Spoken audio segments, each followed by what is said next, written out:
이어 이화수와 함께하는 주간 경제동향이 방송됩니다.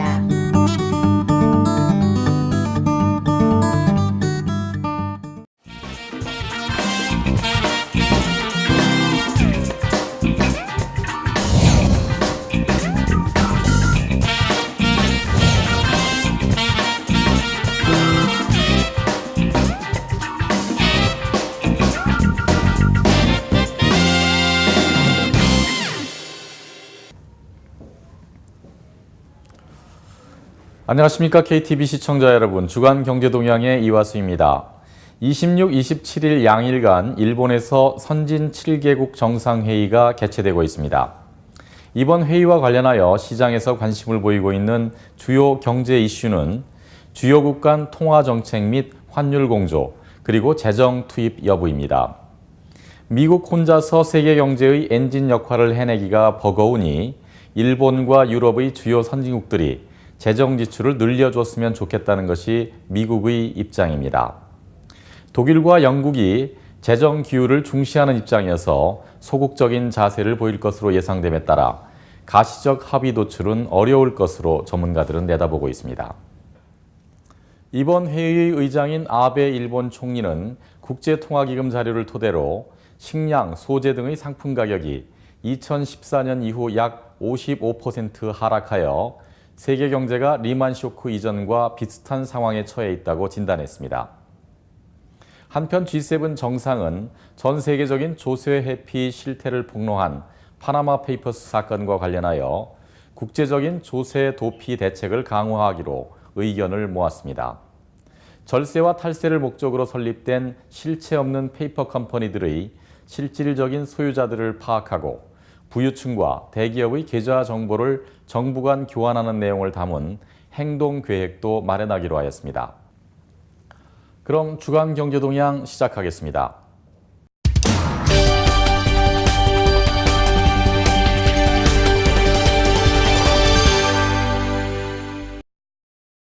주간 경제 뉴스 중에 주목할 만한 소식을 되짚어보는 위클리 이코노스파 시간입니다.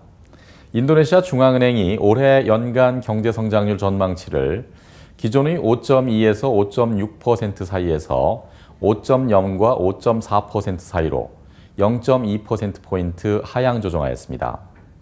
지난 1분기 경제활동이 예상보다 부진했던 것으로 발표된 이후 중앙은행마저 올해 경제성장률 둔화를 전망치에 반영한 것입니다.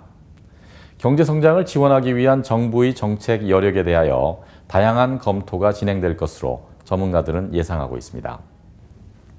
이와 관련하여 인도네시아 중앙은행의 아구스 총재는 만약 경제 지표들이 계속 부진한 모습을 나타낼 경우 오는 8월 19일부터 적용할 예정인 새로운 정책금리, 즉 7일물 역레스포 금리를 적용하기에 앞서 기존 금리 추가 인하를 포함한 통화정책 완화를 먼저 단행할 수 있다고 말하였습니다. 그는 이번 중앙은행의 경제성장률 전망치 하향 조정의 배경으로 글로벌 경제 회복세의 부진과 계속해서 낮은 수준에 머물고 있는 에너지, 원자재 가격을 지적하였습니다. 인도네시아 수출입과 내수 경제에 큰 영향을 미치는 이러한 요인들을 전망치에 반영하지 않을 수 없었던 것으로 전문가들은 해석하고 있습니다. 지난 1분기 인도네시아의 수출과 수입은 각각 전년 동기 대비 3.88%와 4.24%가 감소한 바 있습니다. 한편 통계청에 따르면 지난 1분기 GDP에서 58% 이상의 비중을 차지한 것으로 나타난 민간 소비도 4.94%가 증가하여 5% 수준을 하회한 것으로 나타났습니다. 투자의 경우도 정부 지출 증가가 전년 대비 2.93% 증가 수준에 머물러 기대치를 크게 하회하고 있는 것으로 나타나고 있습니다. 이러한 경제활동의 부진은 대출 성장세에도 영향을 미치고 있습니다. 평균 대출금리가 0.22%포인트 하락했음에도 지난 3월의 대출 성장률은 금융당국의 예상 목표치였던 14% 수준에 미달한 전년 대비 8.7% 증가 수준에 그쳤습니다. 이에 따라 인도네시아 중앙은행은 주택 소유자들이 오프 더 플랜, 즉 선분양 후착공 방식으로 두 번째 주택을 구입하는 경우에도 대출을 받을 수 있도록 허용하거나 은행의 예대율 기준의 하한을 현행의 78%에서 상향 조정하는 등의 방안을 다각도로 검토하고 있는 것으로 알려졌습니다. 인도네시아 정부가 국회에 제출해 놓고 있는 조세 사면 프로그램을 통해 165조 루피아, 미화 기준 121억 5천만 불의 추가 조세 수입 달성이 가능할 것이라는 전망이 나왔습니다. 밤방 부르조네고로 재무부 장관이 지난 23일 밝힌 이 같은 전망치는 관련 법안이 국회의 승인을 거쳐 오는 6월에 실시되는 것을 전제로 계산된 것으로 인도네시아 중앙은행이 발표한 전망치보다 훨씬 낙관적인 수준입니다. 밤방 장관은 새롭게 수집된 데이터에 따르면 인도네시아인 소유의 미신고 해외 자산이 6,500여 명을 대상으로 미화 8천억 불을 넘어설 것으로 추산된다며 이를 기준으로 165조 루피아 수준의 추가 조세 수입 예상 규모를 산출했다고 말했습니다. 1970년대 석유 붐으로 인도네시아가 순수출국이었던 시절과 90년대 후반 아시아 금융위기 이후 많은 인도네시아인들이 해외 자산을 취득했던 것으로 정부는 파악하고 있습니다.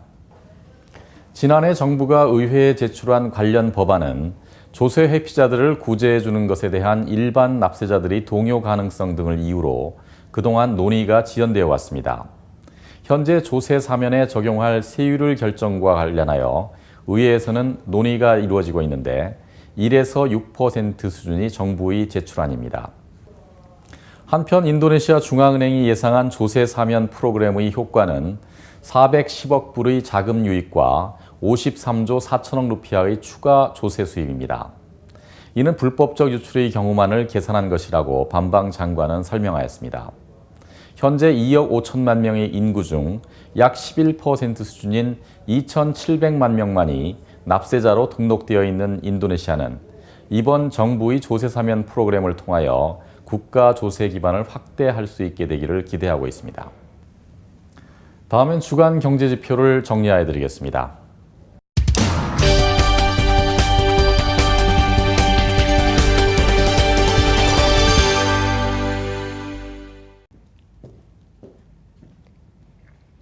한 주간의 주요한 경제지표를 정리해드리는 주간 경제지표 시간입니다. 먼저 환율 관련 소식부터 전해드리겠습니다. 루피아화 환율은 5월 26일 미달러당 13,602루피아로 종가 기준 전주 대비 52루피아 상승하면서 마감했습니다.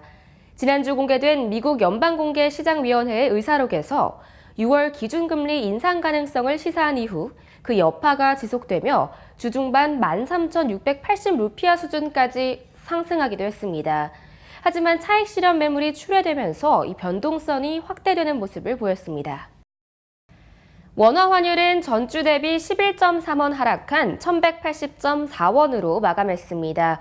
6월달 미국의 기준금리 인상 가능성을 급하게 반영하면서 주중반 종가 기준 1,192.7원까지 상승한 이후에 현지 시각 오늘로 예정된 제넛 옐런 미국 연방준비제도 의장의 공개 발언을 앞둔 경계감으로 전일 대비 소폭 하락했습니다. 100루피아당 원화는 5월 26일 8.71원으로 전주 대비 0.11원 하락하면서 미달러화 대비 루피아화의 약세폭이 원화와 비교해서 다소 크게 나타났습니다. 다음은 채권과 주식시장 관련 정보 알려드리겠습니다. 인도네시아 통화표시 10년물 국채는 5월 26일 7.92%로 마감하면서 전주 대비 0.15%포인트 상승했습니다. 이 주중반 7.96%대까지 상승하는 모습을 보였는데요. 이 저가 매수세가 유입되면서 상승세가 다소 진정되는 모습이었습니다. 종합주가지수는 5월 26일 4,784포인트를 기록하면서 전주 대비 80포인트 상승하며 지난 4월 말 이후 처음으로 주간 기준 상승을 기록했습니다. 거래량은 하루 4조 루피아에서 5조 6천억 루피아 수준을 기록했습니다. 지금까지 주간경제지표의 박예지였습니다.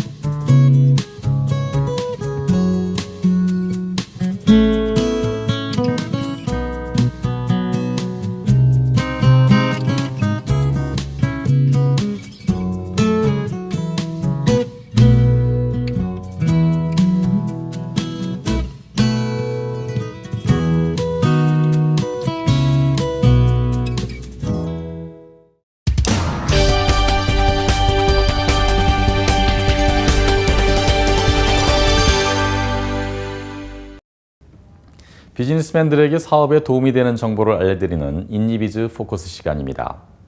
인도네시아 의회가 올해 말까지 주류 규제 법안에 대한 심의를 마무리하기가 쉽지 않을 것으로 예상됩니다. 법률의 규제 범위와 더불어 국가 경제 및 국민들에게 끼치는 영향에 대하여 의원들 간 첨예한 논쟁이 계속되고 있기 때문입니다. 지난주부터 올해 3차 회기를 시작한 의회는 2016년 법률 제정 계획에 따라 현재 논란이 되고 있는 주류 규제 법안을 포함한 수십 개의 주요 법률에 대한 심의를 진행할 예정입니다. 보수 이슬람 정당인 PPP와 PKS가 추진하고 있는 주류 규제 법안은 도수 1도 이상의 주류에 대한 생산, 유통, 판매에 대한 규제 내용을 담고 있습니다. 해당 법률은 관광객 유치에 악영향을 끼칠 것이라는 업계의 반발과 더불어 알코올 음료를 사용하는 전통이나 축제가 존재하고 있는 각 지역사회의 반대에도 부딪히고 있습니다. 법률에 대한 사전 심의를 진행하는 특별위원회의 PPP당 소속 무하마드 위원은 아직까지 의원들 간 해당 법률의 핵심 내용에 대한 논쟁이 계속되고 있다고 밝혔습니다. 지난주 앵커, 칼스버거, 산미구엘 등의 맥주를 생산하고 있는 상장 법인인 빼떼 델타 자카르타는 2015년 경기 침체 이후 회복세를 나타내고 있는 주류 매출에 악재가 될 것이라며 해당 법률의 실행에 대해 우려를 나타냈습니다. 빈땅 맥주를 생산하고 있는 로컬 최대 맥주 제조회사인 빼떼 멀티 빈땅도 해당 법률의 의회 심의 결과에 따른 불확실성 때문에 공장 확장 계획을 보류하고 있습니다. 주요 민족주의 정당인 PDIK, 골카르당, 그린드라 당은 현재까지 주류 규제 법안에 대한 특별한 반대 의사를 표명하고 있지는 않습니다. 한편 지난 24일 아혹 자카르타 특별주 주지사는 무역부가 작년에 제정한 미니마트 주류 판매 금지법이 폐지 대상 법률 패키지에 포함되었다고 밝히며 맥주를 포함한 도수 5도 미만의 주류의 미니마트 판매를 다시 허용할 것이라고 밝혔습니다. 올해 3월 22일 재무부는 23개 로컬은행 및 외국계 은행들로 하여금 개인들이 세금과 관련된 정보를 취득하기 위해 신용카드 고객들의 카드 사용 내역 정보 등을 제공하도록 명시한 규정을 발표한 바 있습니다. 이에 그동안 신용카드를 사용하여 왔던 고객들 중 일부는 자신들의 카드 사용 내역 유출을 우려하여 신용카드를 해지하고 오히려 현금을 사용하겠다는 태도를 보이고 있습니다.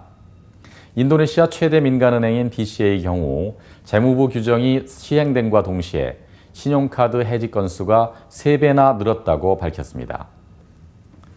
한편 인도네시아 신용카드 연합, 즉 AKKI는 인도네시아 중앙은행, 금융감독청 등에서 현금 없는 사회를 만들기 위해 신용카드 등 비현금성 지불수단의 사용을 장려하고 있는 가운데 재무부가 시행착오적인 정책을 내놨다는 입장입니다. AKKI의 스티브 마르타는 언론과의 인터뷰에서 신용카드 해지를 요구한 고객의 70에서 80%가 화이트칼라 직장인들이며 이들 대부분은 월 1천만 루피아 이상의 수입이 보장된 중산층이기 때문에 은행들에게 상당한 영업 타격이 될 것이라고 우려하였습니다. 2015년 1월부터 효력이 발생된 중앙은행 관련 규정에 의하면 월 소득이 300만 루피아에서 1천만 루피아인 고객에게는 신용카드가 최대 2장까지 발행될 수 있으며 월 소득 1천만 루피아 이상인 고객은 신용카드를 2장 이상 보유할 수 있습니다. BI에 따르면 올해 1분기 국내 신용카드 거래 건수는 2,384만 건으로 전년 동기 2,680만 건 대비 3.59%가 감소하였으며 사용금액 기준으로도 전년 동기 대비 6.77%가 감소한 24조 7,700억 루피아인 것으로 나타났습니다.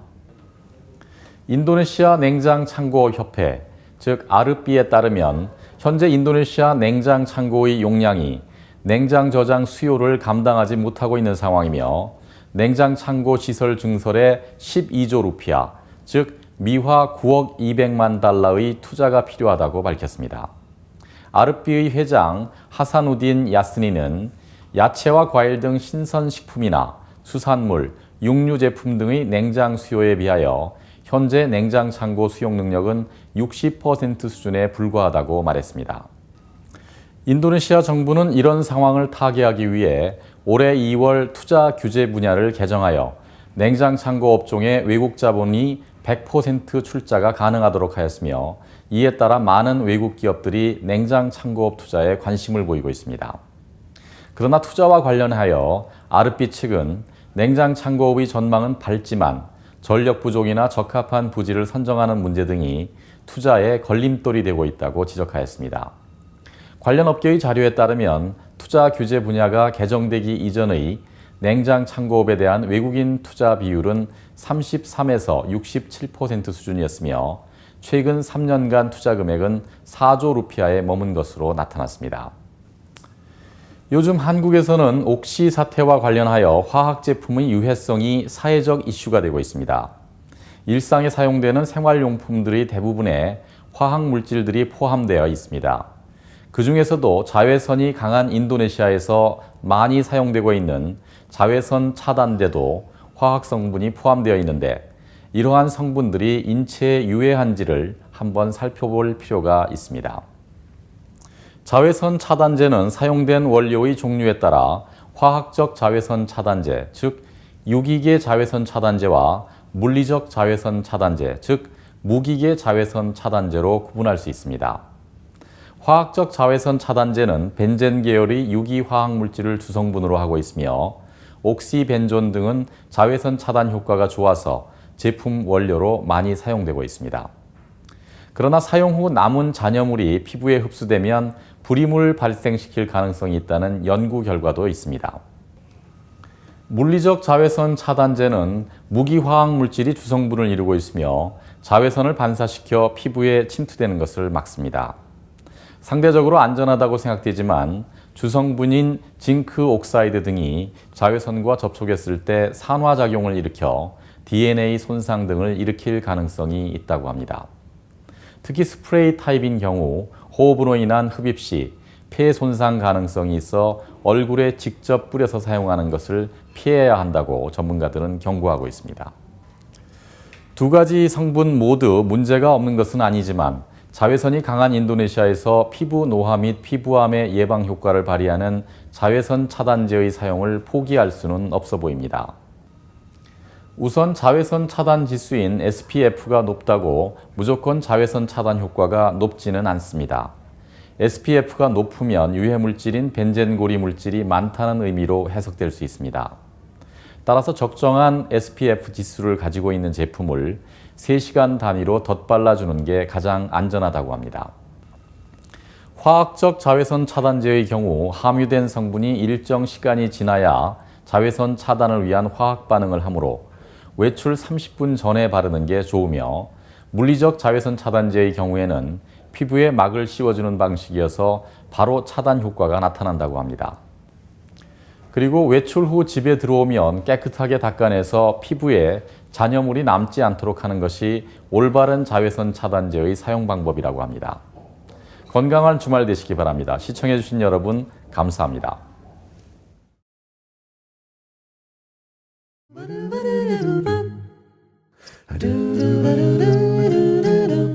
Do